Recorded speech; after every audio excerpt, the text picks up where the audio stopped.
Nesse vídeo vou tratar sobre o fechamento das incisões ao final da facoemulsificação e a injeção de antibiótico profilático.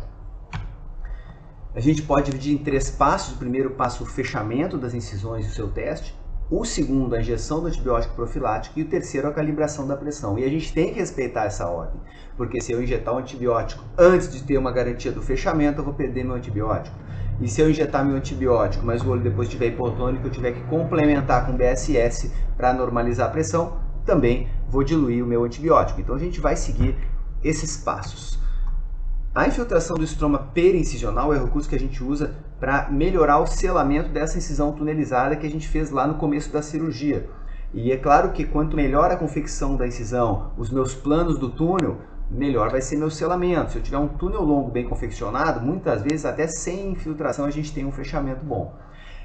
O que a gente tem que entender aqui é que a mecânica desse fechamento pela infiltração, ela ocorre da seguinte forma: a infiltração do estroma periincisional ao lado da incisão, ele vai distender, afastar as lamelas de colágeno do estroma, de forma que vai tracionar o teto e o assoalho um em direção ao outro nesse túnel. E é isso que vai fazer o fechamento. E da forma que a gente faz essa infiltração, a gente deve entrar bem inclinado com a cânula para pegar o estroma de médio para profundo, onde o estroma corneano é mais frouxo e fica mais fácil de fazer esse edema periincisional. A gente faz isso dos dois lados da incisão principal. E na incisão acessória no side port, normalmente um lado é suficiente, mas a gente pode fazer também dos dois. Mas sempre entrando obliquamente com a cânula dentro do estroma, ou seja, a gente infiltra dentro do estroma. Ó, de novo aqui, da metade para o fim do túnel, onde o estroma é mais frouxo, é mais fácil de infiltrar, de fazer edema. O estroma anterior da córnea ele é muito compacto.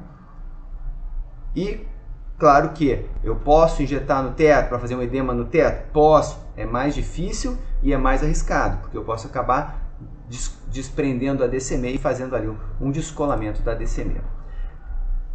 Antes de eu injetar o antibiótico, eu tenho que verificar se a minha incisão está fechada, senão eu vou colocar um antibiótico e meu antibiótico vai sair. Então a gente gosta de testar, pode testar com bastão de fluoresceína estéreo, que é caro. Cotonetes estéreis são baratos, mas soltam muito fiapos. E o que a gente gosta de usar muito é esse rolo dental, é um rolo que os dentistas usam, que ele tem filamentos longos de algodão, e a gente corta ele oblíquo no meio, faz uma pontinha, umedece, enrola e usa ele para fazer o teste. E ele não solta fiapo e é excelente, uma ponta delicada, a gente consegue secar a incisão. Normalmente a gente não precisa apertar, a gente não esfrega, a gente seca. Pode comprimir um pouquinho o olho se quiser? Pode, mas seca e dá uma comprimida leve e observa se está vazando ou se não está vazando. Vê se as bordas estão bem coaptadas aqui, anterior e posterior do nosso sulco, da nossa incisão. E é isso que a gente quer. A gente tem que ter essa segurança do fechamento das incisões antes de passar para a próxima etapa, que é o antibiótico. Durante muitos anos aí se fez profilaxia antibiótica, não era universalmente aceita, alguns cirurgiões faziam, outros não, algumas escolas sim, outros não, com cefalosporinas. Cefuroxima, cefalosporina de segunda geração foi muito utilizada para esse fim, com estudos mostrando realmente uma eficiência na redução da incidência aí de endoftalmite pós-operatória. Porém, com o surgimento da quinolona de 4ª geração, especialmente o moxifloxacino, com um perfil que pega bem os gram-positivos, especialmente os estáfilos, né, causadores de endoftalmite pós-operatória, hoje em dia o que a gente usa e usa de rotina com bastante segurança, com um perfil de segurança muito bom, é o Vigamox, a moxifloxacina colírio, estéril, sem preservativo. E a gente tem duas opções. Uma delas seria fazer, conforme esse estudo aqui do Steve Arshinoff, ele demonstrou, teoricamente, calculando um washout aí de mais ou menos uma perda de 75% da quantidade de antibiótico na primeira hora, né?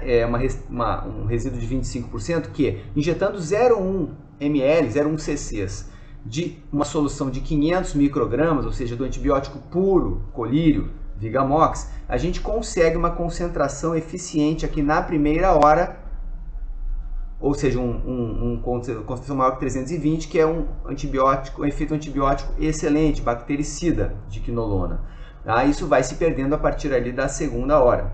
Porém, isso é obtido com 0,1 cc's, que se dilui dentro daquele BSS da câmara inteira. O que a gente prefere fazer, e o próprio Steve Arshinoff já publicou nesse artigo também, é uma diluição desse moxifloxacino, que eu já vou mostrar a seguir, e injetar, na verdade, 0,3 a 0,4 cc, ou seja, encher a câmara anterior inteira com essa solução, que a gente consegue a mesma concentração, sem aquele risco de botar um pouquinho menos de 0,1, um pouquinho mais de 0,1, ou seja, a gente faz o que a gente chama de um washout.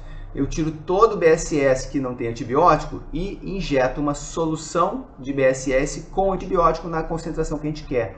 E como é que a gente usa essa diluição?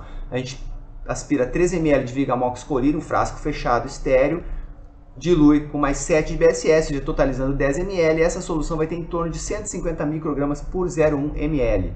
E a gente vai injetar 0,3 a 0,4, ou seja, eu vou preencher a câmara anterior inteira com essa solução. Ou seja, eu vou fazer uma troca do componente líquido da câmara anterior inteira.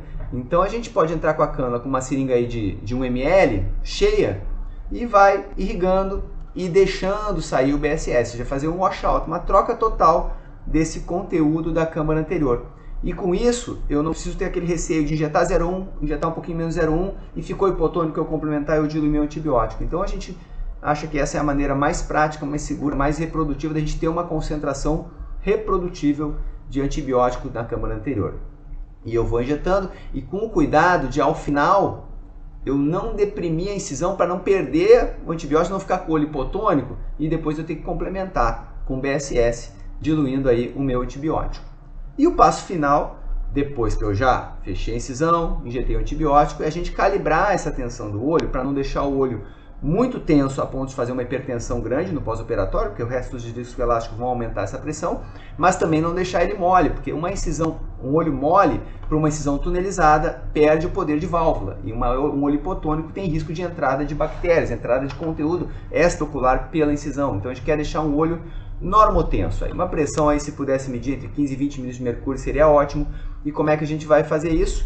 Testando o quanto a gente consegue deprimir. Então aqui, terminando aquela injeção do antibiótico, a gente está fazendo o antibiótico, trocando conteúdo da câmara anterior inteira por solução de antibiótico e dá uma sentida na tensão do olho. A esclera tem que estar deprimida. Se está mole, injeta mais um pouco. Está duro, descomprime um pouquinho.